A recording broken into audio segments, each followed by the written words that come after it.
Hello everyone. बेटा अपन ने पढ़ा था 315 का नाम 315 identifying assessing risk of material statement through understanding entity and environment. ठीक है, ये नाम है, ये नाम है। अब इसमें ऑर्डर का ऑब्जेक्टिव होता है to identify and assess wrong whether due to fraud और error at financial statement level और assertion level through understanding entity and environment including internal control. ये बेसिस बनेगा डिजाइनिंग फेब डिजाइन करने का। ठीक है, इसके बेसिस पे फेब डिजाइन होगा। ठीक है, तो फेब डिजाइन करने का बेस बनेगा और ये ऑर्डर को हेल्प करेगा ऑर्डर रिस्क को रिड्यूस करने में एक्सेप्टेबली लो लेवल। चलो फिर हमने पढ़ा कि ये प्रोसेस के अंदर ये जो for the purpose of identify करने के लिए हम लोग क्या करते हैं, आइडेंटिफाई करने के लिए हम लोग आइडेंटिफाई करते हैं रिस्क को through out the process of obtaining and understanding. ठीक, तो पहला पॉइंट अपन ने पढ़ा कि आइडेंटिफाई असेस करने के लिए हम लोग क्या करते हैं, आइडेंटिफाई असेस करने के लिए हम लोग करते हैं आइडेंटिफाई करते हैं रिस्क को through out the process of obtaining understanding. जो हम अंडरस्टैंड कर रहे हैं ना एंटिटी को, तो अंडरस्टैंड ऑब्टेन करने का जो प्रोसेस है पूरा, उस पूरे प्रोसेस के अंदर हम लोग क्या करते हैं, रिस्क को आइडेंटिफाई करते हैं। मतलब एंटिटी से अपन ने कुछ पूछा तो हाथों में रिस्क आइडेंटिफाई कर लिया, कुछ देखा रिस्क आइडेंटिफाई कर लिया, कुछ इंस्पेक्ट किया रिस्क आइडेंटिफाई कर लिया। ठीक है, तो हम कुछ भी एंटिटी को अंडरस्टैंड करने के अंदर हम हर एक टाइम पे क्या करते हैं, रिस्क को, जब तक हम समझ रहे होते हैं एंटिटी को तब तक हम रिस्क को, ठीक है, तो आइडेंटिफाई रिस्क करते हैं रिस्क को through out the process of it. अब रिस्क जो अपन ने आइडेंटिफाई किया उसे वेदर रिलेट टू, उसे असेस करेंगे, आइडेंटिफाई हो गया, अब असेसमेंट होगा। असेस करेंगे जो आइडेंटिफाई रिस्क है, whether they relate more pervasively, क्या वो ज्यादा परवेसिवली रिलेट कर जाएंगे, फाइनेंशियल स्टेटमेंट लेवल का है क्या वो। ठीक है, और assess the identified risk relate to या relate the identified risk to what can go wrong. ठीक है, at assertion level, taking into account, after word use मत करना, taking into account relevant control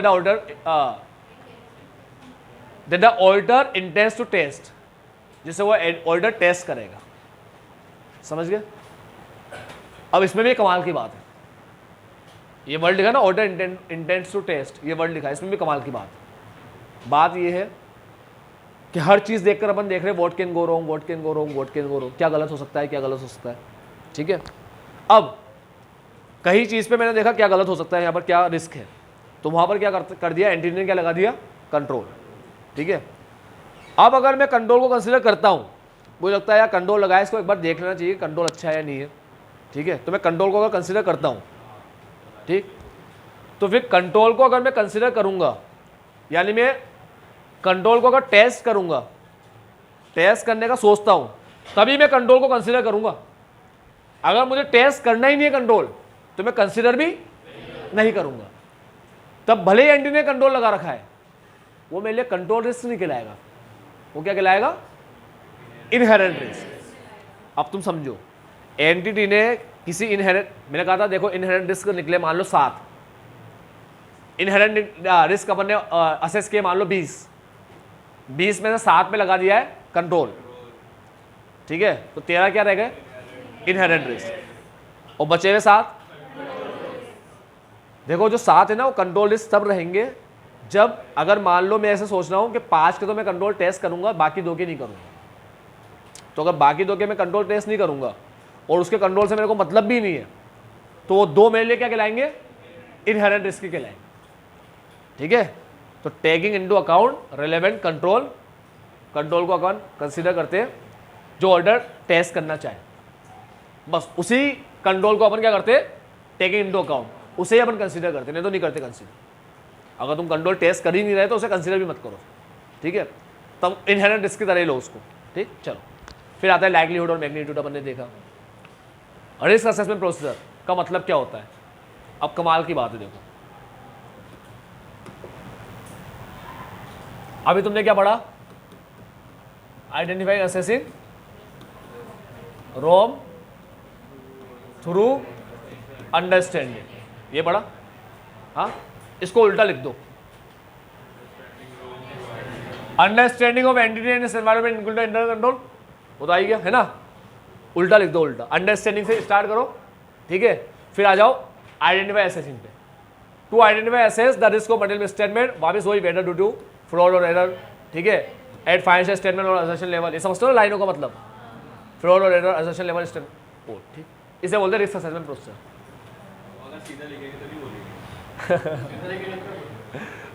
अब तुम सोचोगे उल्टा सीधा ऐसा क्यों कर रहे हैं, तो बेटा ऐसा इसलिए कर रहे हैं कि देखो तुम समझा करो, चीज़ों को समझा करो। बच्चा बोल रहा है सीधा लिखेंगे तो नहीं बोलेंगे क्या? अंडरस्टैंड करने के लिए याद है क्या करते हैं? अंडरस्टैंड करने के लिए, अब अंडरस्टैंड करने के लिए काम करते हैं, काम कर, उसको नाम बोलते हैं अपन, उसको बोलते हैं ऑडिट प्रोसीजर परफॉर्म करना, एपी परफॉर्म करना। एपी परफॉर्म करके समझोगे ना तुम लोग, अंडरस्टैंड कैसे करोगे एंटिटी को? कुछ परफॉर्म करके करोगे, कुछ एक्टिविटी करके अंडरस्टैंड करोगे ना। वो जो एक्टिविटी करके तुम समझते हो बिजनेस को, उसे बोलते हैं ऑडिट प्रोसीजर परफॉर्म करना। एक्टिविटी करने को बोलते हैं ऑडिट प्रोसीजर परफॉर्म करना। तो भाई ऑडिट में हर बारी कुछ करने के लिए क्या परफॉर्म करना पड़ता है? ऑडिट प्रोसीजर, है ना। सब्सटेंटिव प्रोसीजर क्या है? Audit procedure. Test of control में क्या करोगे? ऑडिट प्रोसीजर परफॉर्म करोगे। सब में ही क्या करते हो? ऑडिट प्रोसीजर परफॉर्म करते हो, ठीक है। तो अगर अंडरस्टैंड करने के लिए, एंटिटी का बिजनेस समझने के लिए ऑडिट प्रोसीजर परफॉर्म करो, और समझने का पर्पस भी क्या है? आइडेंटिफाई असेस रिस्क, ठीक है। ऐसे ऑडिट प्रोसीजर को बोलते हैं रिस्क असेसमेंट प्रोसीजर। समझ में आई बात? कैसे ऑडिट प्रोसीजर को रिस्क असेसमेंट प्रोसीजर बोलते हैं? बेटा पूरे ऑडिट में ही ऑडिट प्रोसीजर परफॉर्म करोगे, लेकिन हम उस वाले ऑडिट प्रोसीजर की बोल रहे जो इसको समझने के लिए परफॉर्म किया जाए। पूरे ऑडिट में ही क्या परफॉर्म करोगे? मगर ऐसा ऑडिट प्रोसीजर जो एंटिटी के एनवायरनमेंट को समझने के लिए परफॉर्म किया जाए, जिसको समझ के हम क्या आइडेंटिफाई करना चाह रहे हैं? Risk, fraud, error, assertion, financial, है ना, ये करना चाह रहे हैं।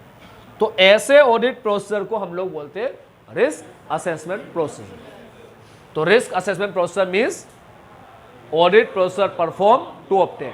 इसीलिए देखो तुम लोग हिस्टोरिकल फाइनेंशियल इंफॉर्मेशन के डेफिनेशन में क्या होता था? Historical financial information means information express in financial term, है ना, ऐसे होता था ना। उसके बाद अपन पढ़े AFRF, applicable financial reporting framework means framework, risk assessment procedure means procedure. ऐसे तो स्टार्ट करना डेफिनेशन, इसलिए ऐसे स्टार्ट हो गई, ठीक है। तो फिर आप प्रोसीजर परफॉर्म कर रहे हैं तो क्या करने के लिए कर रहे हैं? तो अंडरस्टैंडिंग लेकर ये करने के लिए कर रहे हैं, इसीलिए उल्टा लिखा है। ऐसे नहीं उल्टा लिख दिया सीधा लिख दिया, क्या खेल रहा है? उल्टा इसलिए लिखा है उसने कि रिस्क असेसमेंट क्या है? रिस्क असेसमेंट प्रोसीजर है, तो उसकी डेफिनेशन प्रोसेस से स्टार्ट करनी थी। वो प्रोसेस परफॉर्म किसके लिए करते हैं? क्या ऑब्टेन करने के लिए? अंडरस्टैंडिंग ऑब्टेन करने। इसको ऑब्टेन करके क्या होता है? आइडेंटिफाई असेस होता है रिस्क। बस ये लाइन लिखनी है। तो अब देखो लाइन क्या बनी, audit procedure perform for obtaining understanding of, या टू ऑब्टेन अंडरस्टैंडिंग ऑफ। तो audit procedure perform to obtain understanding of entity and its environment और इंक्लूडिंग इंटरनल कंट्रोल, है ना। ये दो आ गया। ये अंडरस्टैंड क्यों कर रहे? To identify and assess. ऐसे बिल्कुल भी उल्टा नहीं चलना, यहां से ये चल रहे हो फ्रॉड बेटर फ्रॉड वगैरह, फिर क्या रिस्क को पड़े, बिल्कुल ही उल्टा ही हो गए पागल की तरह। इतना भी नहीं चलना उल्टा, ठीक है।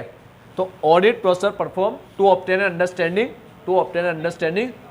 of entity and environment and including internal control to identify and assess wrong, fraud and error assessment level finance। समझते हो कॉन्सेप्ट?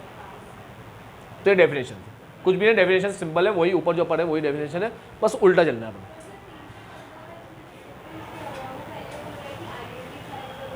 बेटा 315 का नाम ये रखा गया है, 315 का नाम रखा गया identifying assessing risk of material misstatement through understanding. 315 कहता है आइडेंटिफाई और असेस करने का, ठीक है। अब आइडेंटिफाई और असेस करने के लिए जो प्रोसीजर अपन परफॉर्म करते हैं उसे ही रिस्क असेसमेंट प्रोसीजर बोलते हैं, ठीक है। 315 बोलता है रिस्क को आइडेंटिफाई भी करो, असेस भी करो एंटिटी को समझ के। तो जब हम आइडेंटिफाई करने जाएंगे ना 315 के हिसाब से, तो आइडेंटिफाई करने के लिए जो प्रोसीजर परफॉर्म करेंगे वही प्रोसीजर क्या कहलाएगा? Risk assessment. इसीलिए तो कहा 315 रिस्क असेसमेंट प्रोसीजर का है, ठीक है। लेकिन 315 का नाम रिस्क असेसमेंट प्रोसीजर नहीं है। ऐसे 330 फर्दर ऑडिट प्रोसीजर का है, लेकिन फर्दर ऑडिट प्रोसीजर नहीं बोलते उसको बोलते हैं हम जो रिस्क आइडेंटिफाई किया ना, असेस किया, आइडेंटिफाई किया, उसको हम क्या दे रहे हैं? रेस्पॉन्स दे रहे हो उसको, ठीक है, तो रेस्पॉन्स का है, समझते हो बात?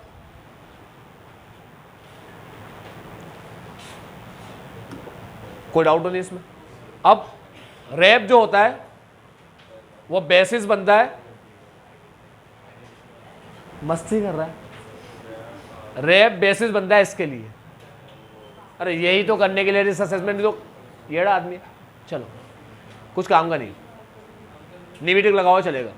Risk assessment process by themselves however do not provide sufficient appropriate audit evidence on which to base the audit opinion. ये काम की चीज है। मतलब क्या किया, अपन ने रिस्क असेसमेंट कर लिया, अपन ने देखा यार कोई रिस्क है ही नहीं इसके बिजनेस में, ना के बराबर रिस्क है कि मिस स्टेटमेंट हो, छोड़ना कहीं को ऑडिट करे, लो ट्रू और फेयर दे रहा है आपका, तो पता हटाओ जाओ एंजॉय करो। ऐसा कर सकता हूँ भाई? रिस्क असेसमेंट प्रोसेस से तुम्हें जो एविडेंस मिल रहे हैं ना, वो साइन नहीं होते ओपिनियन के लिए, ठीक है? तुम्हें sufficient appropriate audit evidence Sai obtain करना ही पड़ता है। ऐसे नहीं रिस्क असेसमेंट प्रोसेस कर लिया तो मतलब खत्म, अब टेंशन ही नहीं है बंदे, ऐसा नहीं होता। तो ये यही कह रहा है, risk assessment process by themselves however do not provide sufficient appropriate. तुम समझो अगर रिस्क असेसमेंट ही प्रोवाइड कर देता है ये, तो बेचारा फर्दर ही क्यों आता? समझ गए बात? ऑन विच टू बेस, याद रखना फर्दर ऑडिट प्रोसेस से हम लोग साई ऑब्टेन करते हैं, तो फिर रिस्क असेसमेंट क्यों कर रहे हैं? अरे फर्दर ऑडिट को डिजाइन कैसे करोगे? हाँ, रिस्क असेसमेंट करके उसको डिजाइन करोगे, उसको डिजाइन करोगे तो फिर वो परफॉर्म करोगे, वो परफॉर्म करोगे तो तुम्हें क्या मिलेगा? साई। तो साई के बेसिस पे क्या दोगे? तो साई किससे मिलेगा? फैब से कि रैप से? फैब से। समझ रहे हो बात? तो RAP by themselves however do not provide साई। रैप अपने आप में तुम्हें साई प्रोवाइड नहीं कर सकता, ठीक है, जिसपे तुम्हारा ओपिनियन बेस हो, on which the opinion of auditor is base, ठीक है, जिसपे ऑडिटर का ओपिनियन बेस हो। तो साई रैप अपने आप में तुम्हें साई प्रोवाइड नहीं कर सकता तुम्हारे ओपिनियन के लिए, ठीक है? रैप तो तुम्हें एक वो तरीका बता देगा, रैप तो तुम्हें हेल्प करेगा कि तुम लोग फैब कैसे डिजाइन करो, मतलब कहाँ पर ज्यादा काम करना है, कहाँ पर कम करना है, क्योंकि तुमने रिस्क असेस कर लिया ना, तो पता है यहाँ पर ज्यादा रिस्क है, यहाँ पर कम रिस्क है। तो फैब जब डिजाइन करोगे तो यहाँ पर ज्यादा काम करेंगे, यहाँ पर कम टेस्ट करेंगे, यहाँ पर ऐसा है, यहाँ पर ऐसा, ऐसा सब होगा। समझ में आई बात? चल, तो अभी तक अपन ने ये पढ़ा कि पहला अपन ने नाम पढ़ा, ठीक है, ऑर्डर का ऑब्जेक्टिव पढ़ा और ये किस में हेल्प करता है वो पढ़ा, ठीक है। उसके बाद अपन ने देखा कि तरीका क्या होता है, रिस्क असेसमेंट का क्या होता है फंडा। तो हमने देखा for the purpose of risk assessment हम लोग सबसे पहले रिस्क को आइडेंटिफाई करते हैं, through out the process identify करते हैं, आइडेंटिफाई करने के बाद उसको रिलेट करते हैं, क्या परवेसिवली रिलेट कर रहा है क्या, वो असेस करते हैं रिस्क को। आइडेंटिफाई यहाँ हो गया, अब असेस होता है क्या वो परवेसिवली रिलेट कर रहा है, या हम रिलेट करते हैं आइडेंटिफाई रिस्क को व्हाट कैन गो रॉन्ग के साथ।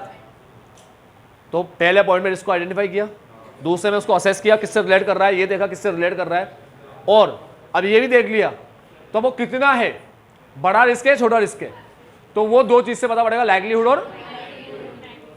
तो ऊपर तो अपन को पूरी डेफिनेशन समझाया, ऑडिटर का ऑब्जेक्टिव समझाया, नीचे तरीका समझाया कि पहला पॉइंट आइडेंटिफाई का आया, फिर 2 पॉइंट असेस क्या है, और फिर तीसरा पॉइंट 2 पॉइंट असेस क्या है कि किसके साथ रिलेट करेंगे, और तीसरा पॉइंट कितना रिस्क है, ज्यादा है या कम है, वो लाइक्लीहुड और मैग्नीट्यूड बताएगा।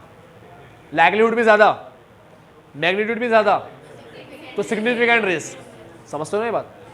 लाइक्लीहुड भी कम, मैग्नीट्यूड भी कम, लाइक्लीहुड कम लेकिन मैग्नीट्यूड बहुत ज्यादा, मटेरियल नेचर का है।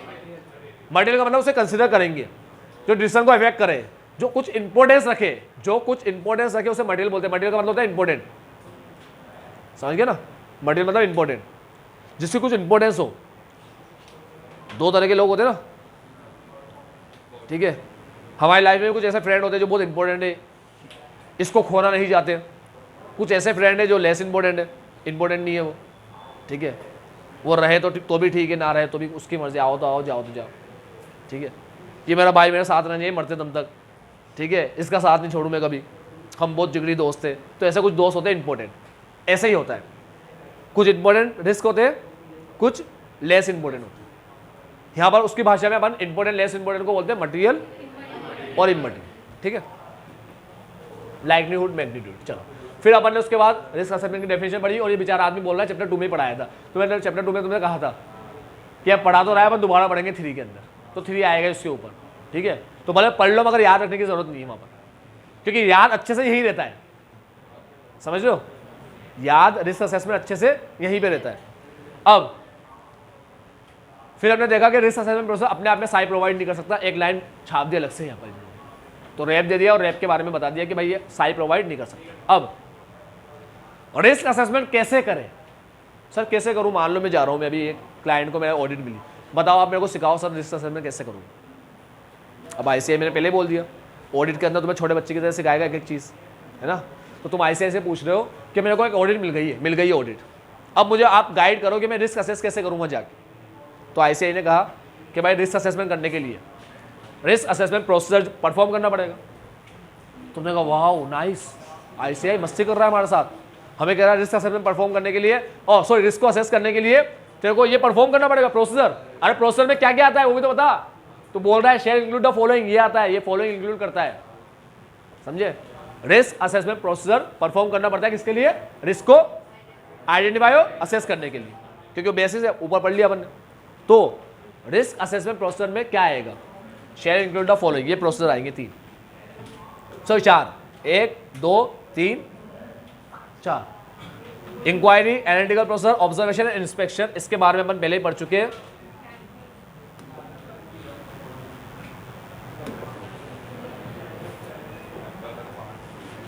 AEIOR, एनालिटिकल प्रोसेस देखते ही तुम्हारे दिमाग में एम्पल आ जाता है। AEIOR इसको ऑडिट प्रोसेसर बोलता है, मगर असल में टेक्निक है। क्या है ये 7 टेक्निक होती है, 1 2 3 4 5 6 7। AEIOR, ए का मतलब एनालिटिकल प्रोसेसर, ई का मतलब एक्सटर्नल कंफर्मेशन, आई के 2 मीनिंग इंस्पेक्शन और इंक्वायरी, ठीक है। ओ का ऑब्जर्वेशन और आर के 2 मीनिंग।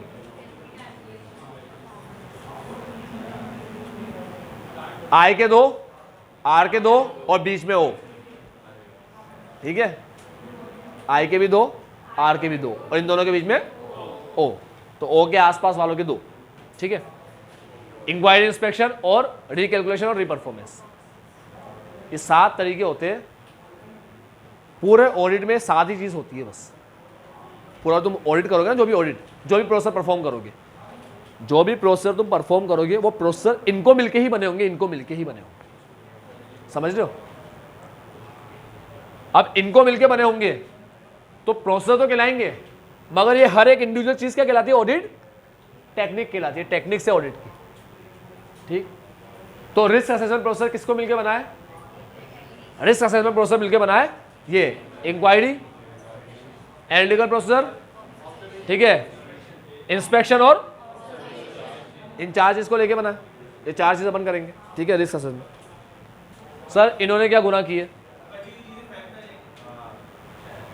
बेटा फैब में तो सब आएगा, फैब में तो सब आएगा, एनालिटिकल भी आएगा, एक्सटर्नल कंफर्मेशन भी आएगा, इंस्पेक्शन भी आएगा, इंक्वायरी भी, ऑब्जर्वेशन भी, रिकैलकुलेशन।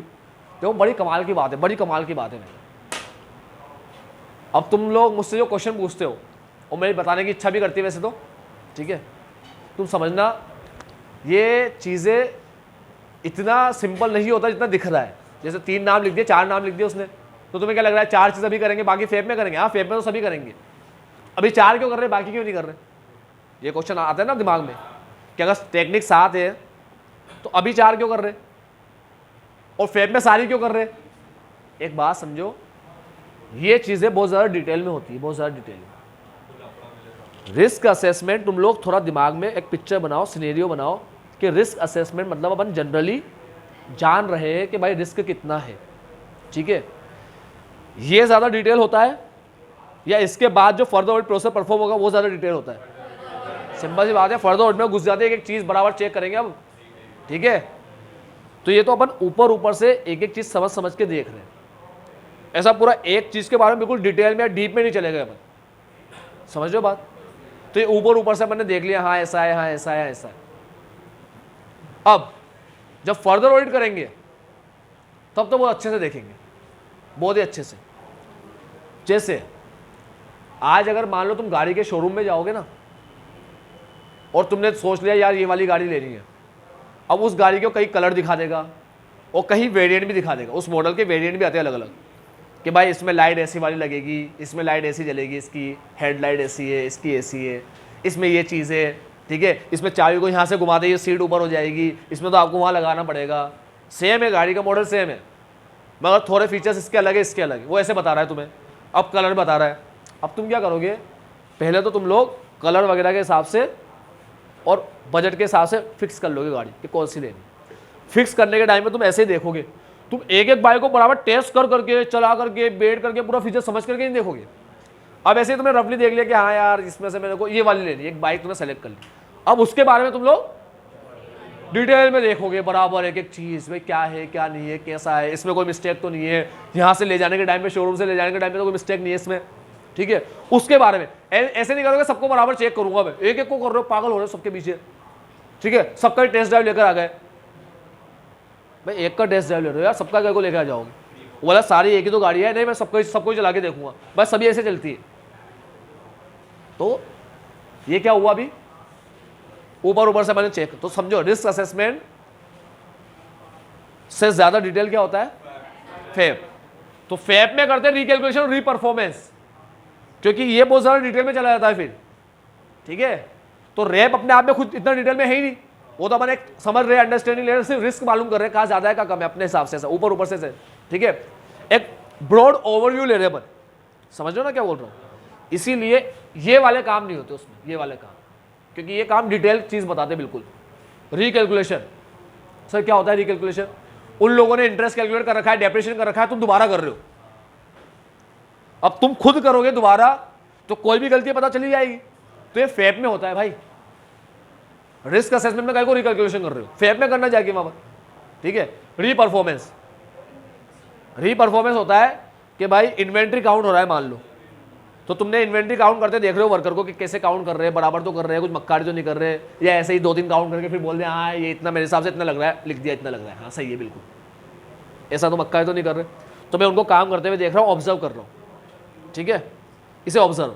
अब वो करके चले गए, मैं खुद कर रहा हूँ, तो वो रीपरफॉर्मेंस, रीपरफॉर्मेंस और डिटेल में हो गया, हुआ कि नहीं हुआ, तो कहाँ होगा परफॉर्म, रीजन है बेटा, रीजन कि यहाँ क्या परफॉर्म होगा, यहाँ क्या परफॉर्म होगा, ठीक है।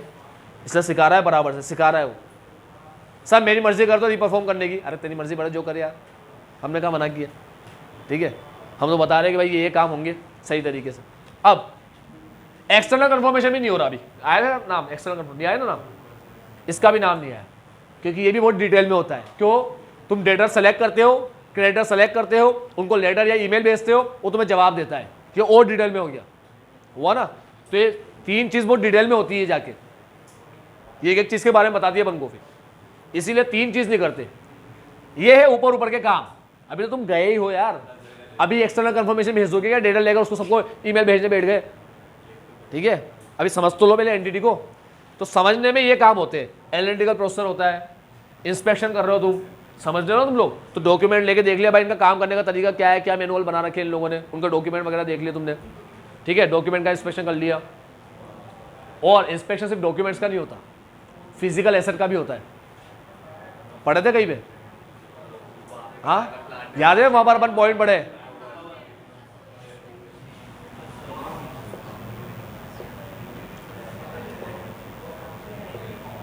चैप्टर नंबर 2, ये अपन 3 पढ़ रहे हैं अभी,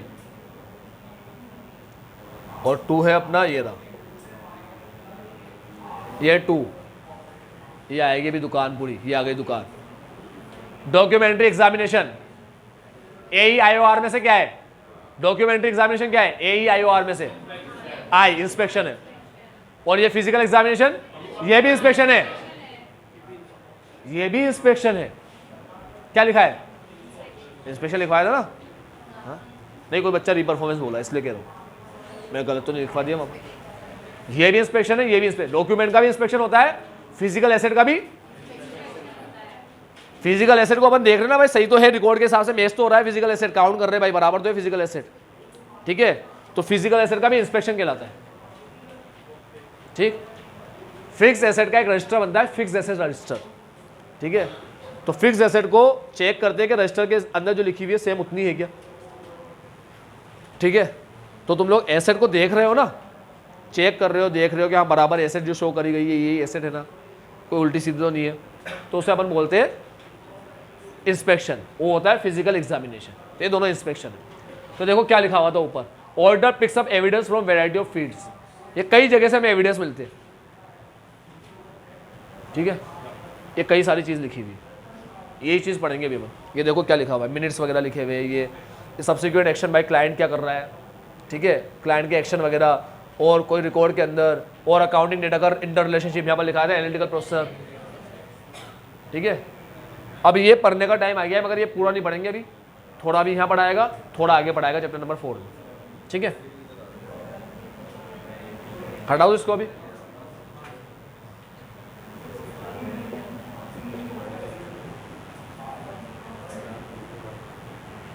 तो दोबारा आते हैं यहाँ पर। हाँ, यहाँ 4 काम कर रहे, 3 नहीं कर रहे। कौन कौन से 3 नहीं कर रहे?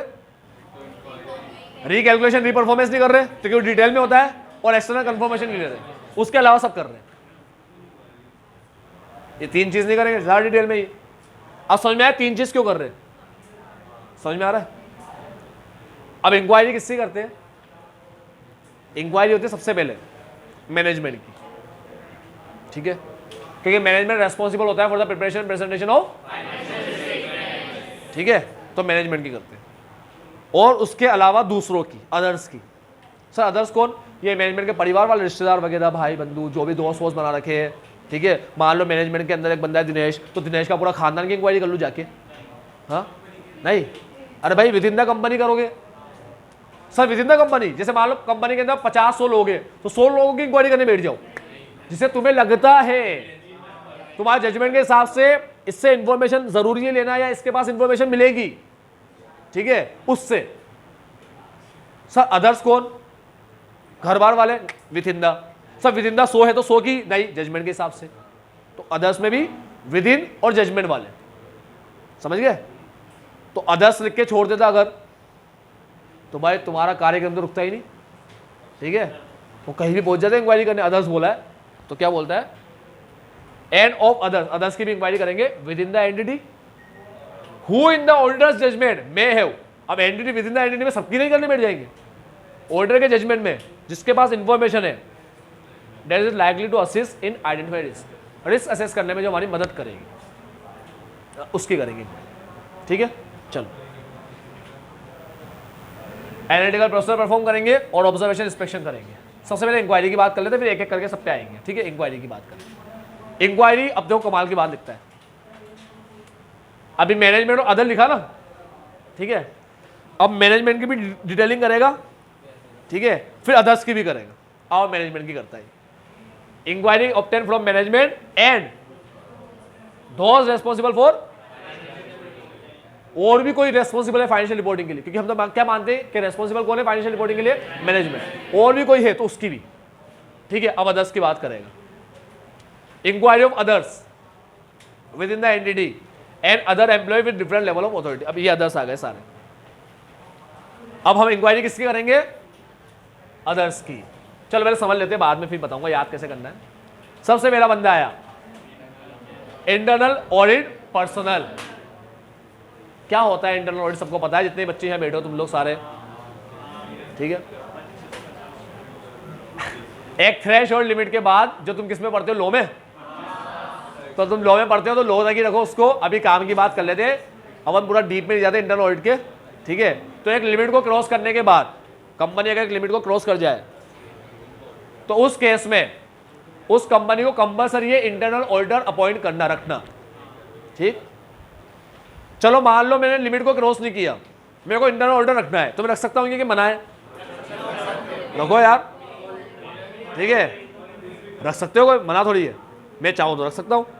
हाँ, लेकिन लिमिट को क्रॉस कर गया तो मेरा डिस्क्रेशन है नहीं, फिर तो कंपल्सरी, डिस्क्रेशन काम नहीं करना, कंपल्सरी रखना ही पड़ेगा, मतलब अपने हिसाब से नहीं कर सकता फिर काम, है ना। इतना समझते हो तुम लोग? तो अगर मान लो कहीं पे किसी कंपनी के अंदर मान लो इंटरनल ऑडिटर है, ठीक है, तो इंटरनल ऑडिटर से जाकर ये पूछ लो कि भाई तूने ये डिज़ाइन और इफेक्टिवनेस को देखो। एक बात समझो, तुम लोग इंक्वायरी किससे करोगे? इंटरनल ऑडिट पर्सनल से करोगे, इन हाउस लीगल काउंसिल से करोगे, एम्प्लॉय से करोगे, मार्केटिंग पर्सनल से करोगे, ये अकाउंटिंग एम्प्लॉय से, अकाउंटिंग पर्सनल, इनसे करोगे, इनसे, इन सबसे करोगे तुम लोग इंक्वायरी, ठीक है। कोई एसेट से कर सकता हूँ इंक्वायरी, एसेट से, इंसान से ही होगी ना इंक्वायरी, तो सारे इंसान ही। आ जाओ बेटा, अब सबसे पहले किससे कर रहा हूं? अब तुम्हें इतने सारे नाम दिखा दिए, इन सबसे इंक्वायरी करना है। भाई इंक्वायरी किस चीज की करूंगा, क्या पूछूंगा, है ना? तो अब हर पर्सन का बता रहा हूं किस चीज की इंक्वायरी करूंगा, है ना। सबसे पहले ये वाला है, इनसे इंक्वायरी करूंगा relating to design and effectiveness of the entities. मुझे एक बात बताओ, क्या ये इंटरनल ऑडिट डिपार्टमेंट वालों ने टेस्ट ऑफ कंट्रोल नहीं किया होगा? क्या किया होगा ना यार। अपन कंट्रोल टेस्ट करते हैं, मैनेजमेंट का बनाया हुआ। कंट्रोल कौन डिजाइन करता है, डिवाइस कौन करता है, मैनेजमेंट। तो ये लोग टेस्ट करते हैं ना। चलो एक कमाल की बात बताता हूं, इंटरनल ऑडिट अपने आप में ही एक कंट्रोल है ना। नहीं है कि कंट्रोल है ना। कई सारे रिश्तों यही कम कर देता है अगर ईमानदार है तो। देखो सबसे बात इंपॉर्टेंट यही आती है, ईमानदारी वाली बात। तो इंटरनल ऑडिटर अपने आप में ये क्या है, कंट्रोल है, कंट्रोल, क्योंकि यही चेक करता रहता है। और तो और कंट्रोल को स्ट्रॉन्ग भी बनाता है ये देखता रहता है भाई कौन सा कंट्रोल सही है, कौन सा कंट्रोल वीक है। अगर कोई कंट्रोल वीक निकला तो ये किसको बताएगा, मैनेजमेंट को। फिर मैनेजमेंट इसको कुछ जवाब देगी उसके बाद बदले। तो ये भी पूछता है, ये भी पूछता है whether management has satisfactorily responded to findings. क्या फाइंडिंग का सेटिस्फैक्टरी रेस्पॉन्ड किया गया? तो ये दो चीज पूछता है कि क्या इंटरनल कंट्रोल वाले बंदों, इंटरनल ऑडिट वाले बंदों, तुम लोगों ने इंटरनल कंट्रोल चेक किया क्या? किया अगर चेक और तुम्हें कुछ मिला तो उसका मैनेजमेंट ने सेटिस्फैक्टरी जवाब दिया क्या? तुमने अगर इंटरनल कंट्रोल टेस्ट किया और तुम्हें कुछ मिला, मान लो, ठीक है, तुम्हें कुछ चीज़ सही मिली, कुछ नहीं मिली, तो सही मिली वो क्या मिली, और जो नहीं मिली तो उस पर तुमने अगर मैनेजमेंट को बताया, तुमने चेक किया कंट्रोल, कुछ कंट्रोल तुम्हें सही मिले, कुछ नहीं मिले, जो सही मिले वो क्या मिले, जो नहीं मिले, जो सही मिले वो क्या मिले, क्या सही मिले तुम्हें, कौन से इफेक्टिव है कंट्रोल, ताकि मेरे को टेंशन खत्म हो जाए मेरी। और जो नहीं मिले वो तुमने मैनेजमेंट को बताए होंगे, तो उसने क्या जवाब दिया वो बता दे मेरे को। तो इन्होंने जो कंट्रोल टेस्ट किया होगा तो कुछ सही मिले होंगे, कुछ नहीं मिले होंगे। जो सही मिले वो हम पूछ लेंगे, जो नहीं मिले उसमें मैनेजमेंट ने क्या जवाब दिया। समझ में आ गई बात? सिंपल सी बात है, कंट्रोल से रिलेटेड बात पूछेंगे, ठीक। हाँ बेटा बोल। हाँ इसको मार्क करना है भाई। ये तो है किससे इंक्वायरी करना है, और ये है क्या करना है, क्या इंक्वायरी करोगे। तुम्हें आईसीआई ऐसे सिखाएगा कि जाके इंटरनल ऑडिट पर्सन से इंक्वायरी कर लेना, इससे कर लेना। तुम बोला सबसे हम कर लेंगे, हमें पता है किससे करना है। ये बता क्या करें, तू कह रहा है इससे कर लेना, इससे कर लेना, क्या करें इंक्वायरी, तो बता भी रहा है बेचारा। इससे करना relating to design and effectiveness of internal control के डिजाइन इफेक्टिवनेस की इंक्वायरी कर लें। क्या वेदर मैनेजमेंट ने सेटिस्फैक्टरी रेस्पॉन्ड किया गया फाइंडिंग का, ये भी पूछ लें। तो ये पॉइंट समझ में आया पहला वाला? हाँ भाई इंटरनल ऑडिट पर्सनल ने कंट्रोल टेस्ट किए होंगे, चेक किए होंगे, कोई कंट्रोल सही होंगे, बिल्कुल अच्छे लगे होंगे उनको, इफेक्टिवली ऑपरेट हो रहे हैं, कोई इफेक्टिवली ऑपरेट नहीं हो रहे होंगे। अब जो सही है तो ये अपन के लोग क्या बोलते हैं, उससे जो सही हो हमें बता दे कौन कौन से देखो सही लगे, बिल्कुल सही है, ठीक है। और जो नहीं लगे वो तूने किसको बताए होंगे, तो यही बता दे कि वो मैनेजमेंट ने उसका क्या जवाब दिया। फिर मतलब नहीं वाले ही बता प्लस जवाब के साथ बता। तो अभी इतना डिटेल में ना लिखकर सिंपल सा लिख देता है कि अपन ने जो कंट्रोल टेस्ट किया उसके बारे में बताया, इफेक्टिवनेस के बारे में, ठीक है, design effectiveness of internal control के बारे में बता दे, और साथ में क्या मैनेजमेंट ने रेस्पॉन्ड किया, सेटिस्फैक्टरी रेस्पॉन्ड किया क्या, ठीक है, फाइंडिंग्स पे।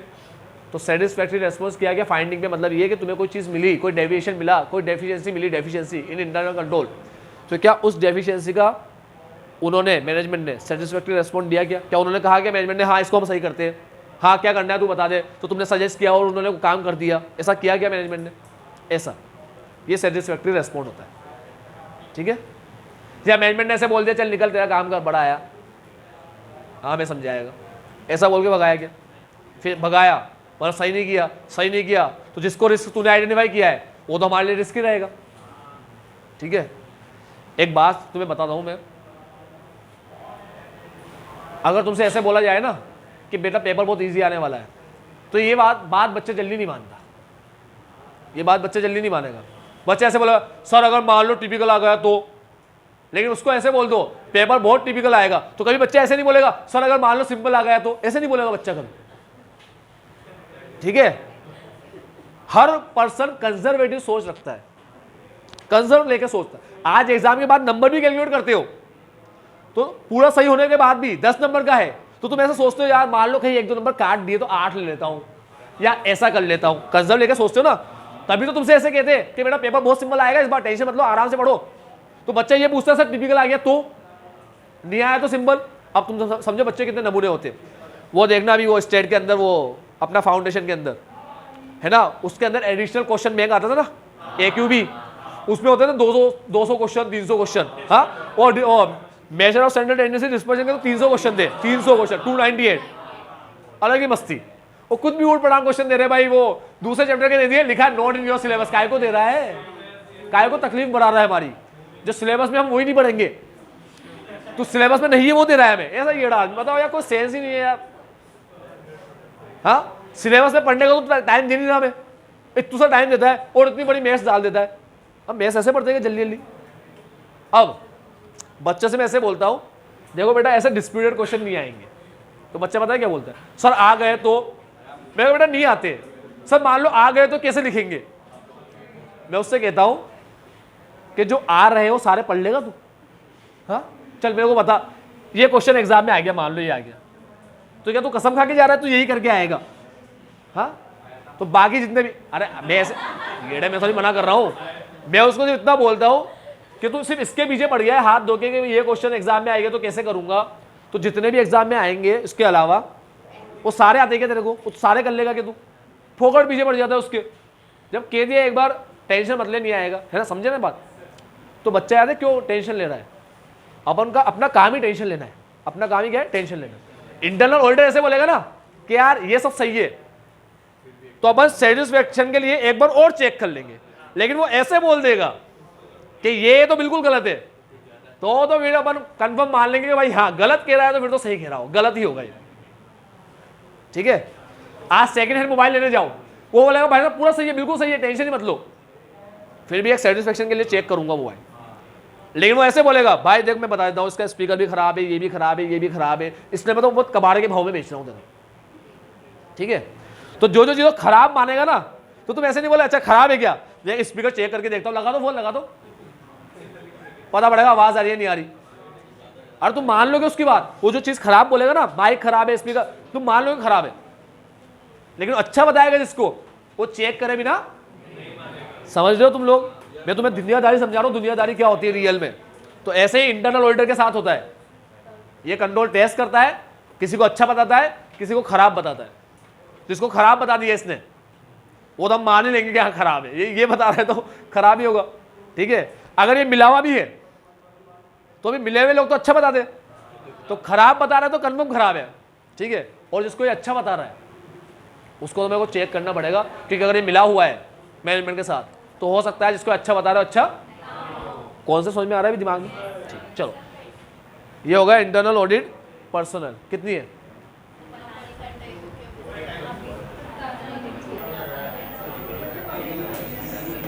हाँ तो बेटा ध्यान से देखो, चल रहा है ना ये, पॉज तो नहीं है, चल रहा है ना। तो देखो हम लोग इनकी इंक्वायरी करेंगे डिजाइन और इफेक्टिवनेस के बारे में, और साथ में कि क्या मैनेजमेंट ने सेटिस्फैक्टरी रेस्पॉन्ड किया, क्या फाइंडिंग्स का। आगे बढ़ते हैं, उसके बाद आता है हमारा employ involve in initiating, processing, recording complex और अनयूजुअल ट्रांजेक्शन। अब असल में क्या होता है, इनिशिएट, प्रोसेस और रिकॉर्ड करने का काम होता है अकाउंटिंग डिपार्टमेंट के लोगों का। ठीक है, पर्सनल ऑफ अकाउंटिंग डिपार्टमेंट, समझ गए, उनका काम होता है। अब उसके अंदर क्या होता है, कुछ बहुत समझदार लोगों को ही बिठाया जाता है जो किसे हैंडल करते हैं, या फिर नहीं बिठाया जाता तो मैनेजमेंट हैंडल कर लेता है इनको। कॉम्प्लेक्स ट्रांसैक्शन वगैरह को मैनेजमेंट, कॉम्प्लेक्स ट्रांसैक्शन बताई दिया तुम्हें, ऊपर भी आया था इनहेरेंट रिस्क के अंदर, इसमें इनहेरेंट रिस्क ज्यादा होता है ना, कॉम्प्लेक्स और अनयूजुअल में। हाँ अनयूजुअल है भाई, ये पहले तो नहीं हुआ था, अभी कैसे हो रहा है ट्रांसैक्शन। ठीक है, इतना अजीब क्यों है भाई, सीजन तो इस महीने चलता है इनका। ठीक है, ऑफ सीजन में ज्यादा सेल कैसे कर पा रहे हैं ये लोग, क्या चक्कर है, फेक रेवेन्यू तो दिखा रहे हैं ये लोग। ठीक है, इसलिए फेक रेवेन्यू भी दिखाने के लिए तरीके से दिखाना पड़ता है उन लोगों को, अगर फ्रॉड कर रहे हैं तो। ठीक, अरे मतलब वो लोग सीजन में दिखाएंगे ना फेक रेवेन्यू ज्यादा, पता पड़ा ऑफ सीजन में इतना रेवेन्यू दिखा दिया कि वो सीजन को क्रॉस कर रहा है। और अगर ऐसा कर रहा है कि भाई नवंबर दिसंबर ऑफ सीजन होते हैं भयंकर वाले, और उसकी सेल सीजन को क्रॉस कर रही है, तो फिर अपन पूछेंगे भाई ये नवंबर दिसंबर में कौन सी सेल कर रहा है भाई तू, हमें तो पता है तेरा सीजन चलता ही नहीं नवंबर दिसंबर में, ऑफ सीजन है तेरा, तो तू इतनी सेल कैसे कर रहा है। तो फिर वो बताएगा, याद है मैं तुम्हें बताया था एक बार कि अगर मान लो कोई रीजन होगा कि ज्यादा सेल कैसे हुई, कोई चीज आ गई, मान लो भाई यहाँ पर सत्संग का प्रोग्राम था, तो बहुत बड़े परम पूजनीय कोई धर्म धुरंधर बाबा आए थे, ठीक है, सारे लोग दूर दूर से आए थे उनका अटेंड करने के लिए, वो नवंबर के एंड वीक में और दिसंबर के शुरू के वीक तक यहीं थे, तो कई लोग आए थे सुनने के लिए, सत्संग बड़ा अच्छा था, ठीक है। तो उस केस में क्या हमारी बहुत ज्यादा सेल हुई, तो हमने मालूम किया तो सही निकला, वही डेट पे आए थे जो डेट ये बता रहा है, ठीक है। तो अपन को शक होगा तभी तो अपन पता करेंगे ना, और शक कब होगा, जब पता होगा मेरे को कि इसका सीजन कब होता है, ऑफ सीजन कब होता है, अंडरस्टैंडिंग एंटिटीज एनवायरनमेंट, समझ रहे बात को। तो अभी बात करते हैं किसकी, अभी तो मैं कॉम्प्लेक्स ट्रांजैक्शन की बात कर रहा हूं। जैसे बिजनेस परचेस कर लिया, तो बिजनेस परचेस करने में हर चीज से कैसे डील कर रहे हो, गुडविल कैसे शो कर रहे हो, क्या कर रहे हो क्या नहीं कर रहे, ठीक है। ज्यादा पैसा दे दिया तो गुडविल का होता है, कम दिया क्या बात है कैपिटल से होता है, पता ही है तुम्हें सारी चीजें। तो हर चीज से कैसे डील कर रहे हो, कैसे किसको वैल्यू कर रहे हो, वो सारी चीज अपन मालूम करेंगे। तो उन एम्प्लॉय की इंक्वायरी करेंगे, ठीक है, जो किसमें इन्वॉल्व है, इनिशिएटिंग, प्रोसेसिंग और रिकॉर्डिंग कॉम्प्लेक्स और अनयूजुअल ट्रांजैक्शन। ये एक और चीज में हेल्प करता है ऑडिटर, किसमें हेल्प करता है, appropriateness of selection and application of certain accounting policy. यह इंक्वायरी करके, इनकी इंक्वायरी करके अपन मालूम करते हैं कि क्या अकाउंटिंग पॉलिसी का सिलेक्शन और एप्लीकेशन एप्रोप्रिएट है क्या, ये इंक्वायरी करते हैं, ये मालूम करते हैं इंक्वायरी करते, अकाउंटिंग पॉलिसी का सिलेक्शन। तो ही तो कहा ये एम्प्लॉय का मतलब वही है, अगर या तो एम्प्लॉय है तो ठीक है, या तो एम्प्लॉय नहीं है, तो ये काम कौन करता है, मैनेजमेंट करता है, ठीक है। अब मैनेजमेंट मानो चलो मैनेजमेंट कर भी लेगा ये सिलेक्शन और एप्लीकेशन, तो ये लोग आइडिया तो दे देंगे ना उसके बारे में एम्प्लॉयज, क्योंकि अकाउंटिंग डिपार्टमेंट के इनिशिएटिंग क्या है, इनिशिएटिंग, प्रोसेसिंग और रिकॉर्डिंग क्या होता है, अकाउंटिंग का काम होता है ना। ट्रांसैक्शन का इनिशिएटिंग, उसका प्रोसेसिंग, ठीक, कैसे प्रोसेस कर रहे हो ट्रांसैक्शन को, ठीक, कैसे हुआ ट्रांसैक्शन, क्या हुआ, कैसे बिल बनता है, क्या होता है, और रिकॉर्ड कैसे होता है ट्रांसैक्शन, ये सब पूछते हैं अपन उससे कि भाई ट्रांसैक्शन होता है कैसे, ठीक है। आज तुम लोग सेल कैसे करते हो, कैसे सेल दिखाते हो, कब सेल दिखाते हो। एक बहुत बड़ा लोचा भी होता है, क्या होता है, कट ऑफ का होता है वो लोचा, मतलब 29 तारीख को मेरे को वो आया, अपने क्या बोलते हैं, ऑर्डर आया सेल का, 2 लाख की सेल का, उसने पेमेंट कर दिया 29 तारीख को, मैंने डिलीवरी दी उसको 29 मार्च को, उसने पेमेंट कर दिया, मैंने 3 अप्रैल को डिलीवरी दी उसको। तो मैं क्या मार्च में दिखा दूं सेल या अप्रैल में दिखाऊं, तुम्हें ही पता नहीं है, बताओ उसको कहां से पता होगा बेचारे गरीब को। एएस बताता है पर वो कब दिखाना है, एएस बोलता है रिस्क और रिवॉर्ड ट्रांसफर हो जाए, है ना, तो दिखाना होता है। अपन भूल गए ये बात, ध्यान से उतर गई, या अपन बहुत कमजोर थे पढ़ने में, नहीं पढ़ा ढंग से, मक्कारी करी थी पढ़ाई के टाइम में, हमें पता ही नहीं है। हमने तो जैसे 29 तारीख को पैसा आया, पैसा आ गया, ये मस्त सेल आ गई, हम भी क्या करते हैं, बच्चे की फीस आती दिखा देते, अब भले बच्चा कभी भी आए पढ़ने, एडवांस फीस आती, बच्चा अपना देखिए हो गई सेल। समझ लो सेल का क्या दिखाना होता है, सेल बुक करना होता है। अब सर क्या हो गया, पहले कर लिया बाद में कर लिया, अरे चक्कर बढ़ गया भाई, अगले साल की सेल को इस साल बुक कर लिया तुम लोगों ने, समझ रहे, समझ रहे, कौन सा समझ में आता है। इसीलिए क्या होता है, इनिशिएट कैसे होता है, प्रोसेस कैसे होता है, रिकॉर्ड कैसे करते हैं, सब समझेगा, उससे पूछेगा, ठीक है। चल, तो जो एम्प्लॉय इसमें इन्वॉल्व है, अकाउंटिंग यानी कि अकाउंटिंग डिपार्टमेंट के एम्प्लॉय, ठीक है, किसमें इन्वॉल्व है, कॉम्प्लेक्स और अनयूजुअल ट्रांसैक्शन को इनिशिएट, प्रोसेस और रिकॉर्डिंग में, इसके इनिशिएट, प्रोसेसिंग और रिकॉर्डिंग में, इसके कॉम्प्लेक्स और अनयूजुअल ट्रांसैक्शन, उनसे इसके बारे में पूछेगा, ठीक है।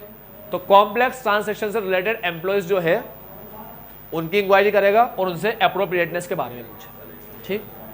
इन हाउस लीगल काउंसिल की इंक्वायरी करेगा, क्या इन हाउस लीगल काउंसिल, बेटा इन हाउस लीगल काउंसिल मतलब ऐसा एडवोकेट जो तुमने रख रखा है, हमारा लॉयर वो, ठीक है, अपना लॉयर अपने साथ ही रहता है, इन हाउस लीगल काउंसिल।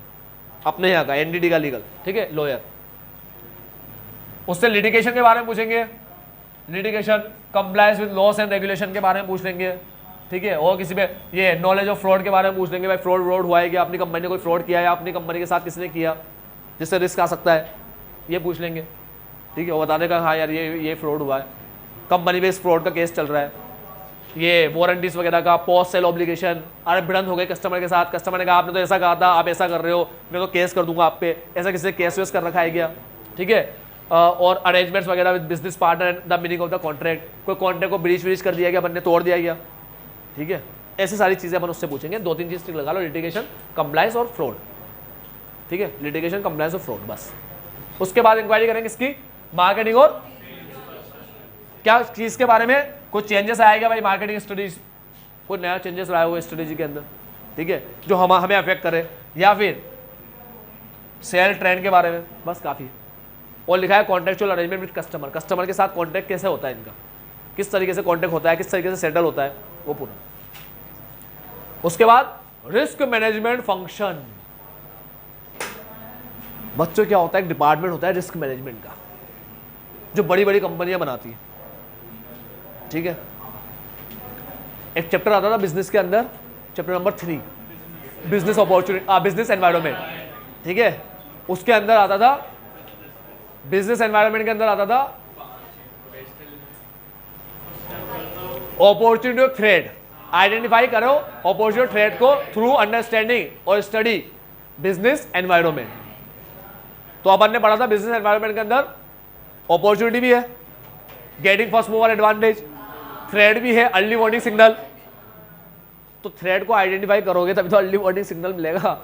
अब थ्रेट को आइडेंटिफाई करना, रिस्क को आइडेंटिफाई करना, ठीक है। तो ये रिस्क मैनेजमेंट बनाते हैं पूरा, ये लोग बेचारे मालूम करते रहते हैं कि क्या रिस्क है क्या नहीं है। अब सोचो कंपनी एमएनसी हो, मल्टीनेशनल कंपनी हो, तो अब अलग अलग लॉस लगेंगे उसके ऊपर, तो ठीक है। तो एक मालिक को हर कंट्री के लॉ के बारे में थोड़ी इन्फॉर्मेशन होगी कि भाई लॉ क्या है, क्या चेंज आया। अब तुम समझो इतनी सारी कंट्री में अपन ऑपरेट कर रहे हैं, वो किसी कंट्री का लॉ चेंज हो गया, ठीक है, एफआरएम बदल गया, फ्रेमवर्क बदल गया, उसका फ्रेमवर्क में कोई चेंज आया, अपन तो उसी फ्रेमवर्क से बनाने, को पता ही नहीं, अपन तो भारत में रह रहे भाई, चक्कर पड़ जाएगा ना। इसीलिए इसको बनाते ये रिस्क मालूम करता रहता है। तो इससे ही पूछते हैं अपन, मैं प्रोवाइड इंफॉर्मेशन अबाउट, ये इंफॉर्मेशन किसके बारे में देता है, मैं provide information about operational and regulatory risk के बारे में इंफॉर्मेशन, ठीक है। बिजनेस से रिलेटेड कोई रिस्क आएगा जो हमें अफेक्ट करेगा, ऑपरेशन का रिस्क, और रेगुलेटरी रिस्क है क्या, कोई रेगुलेशन में कोई चेंज आएगा, लॉ और रेगुलेशन में। लास्ट इंफॉर्मेशन सिस्टम पर्सनल, ये किसके बारे में देते हैं,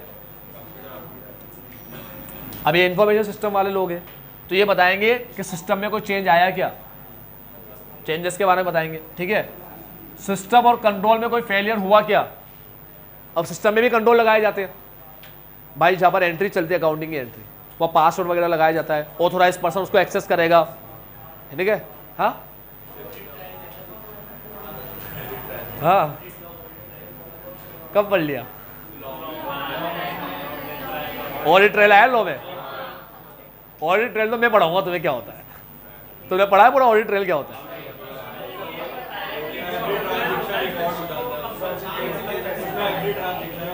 ऑडिट ट्रेल को साइड में रखो, बहुत बड़ी कहानी है, मैं पूरा समझाऊंगा तुम्हें डिटेल में, एक मतलब तुम्हें एक एक चीज समझ में आने लग जाएगी ऑडिट ट्रेल होता है क्या। अभी ऑडिट ट्रेल की बात नहीं करते, अभी तुम समझो इंफॉर्मेशन सिस्टम में कोई चेंजेस आया क्या, कंट्रोल फेलियर का कोई है, सिस्टम और कंट्रोल फेलियर है क्या, कुछ कोई पासवर्ड वगैरह नहीं है, कंट्रोल को कोई भी ऑपरेट कर सकता है।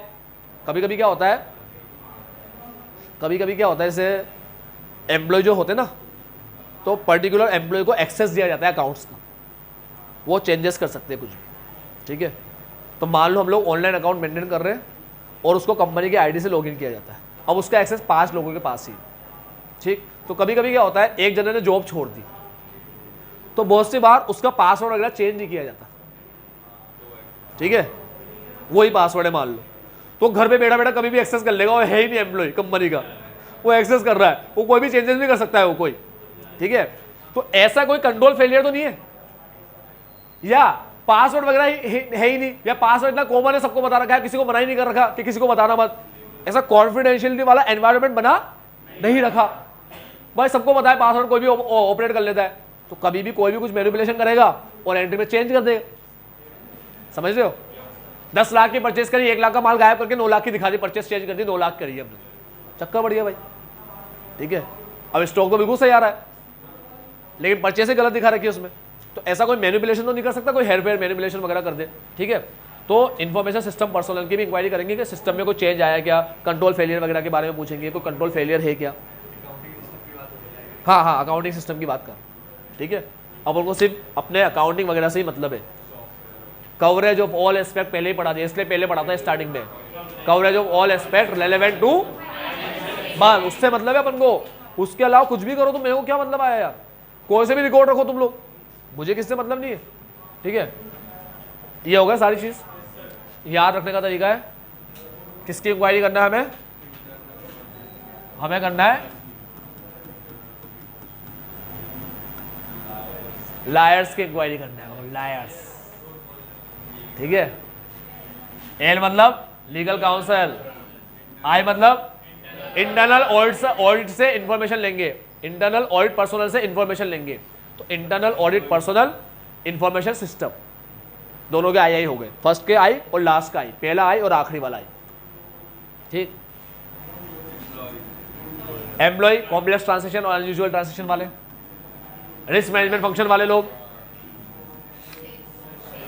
सेल्स पर्सनल, मार्केटिंग और सेल्स पर्सनल, एस। ठीक है, आई के 2 हो गए, पहला आई और आखिरी आई। इंटरनल ऑडिट वालों से इंफॉर्मेशन लेना। ठीक है, इंटरनल ऑडिट वालों से इंफॉर्मेशन लेना, लायर्स की इंक्वायरी करेंगे। ठीक है,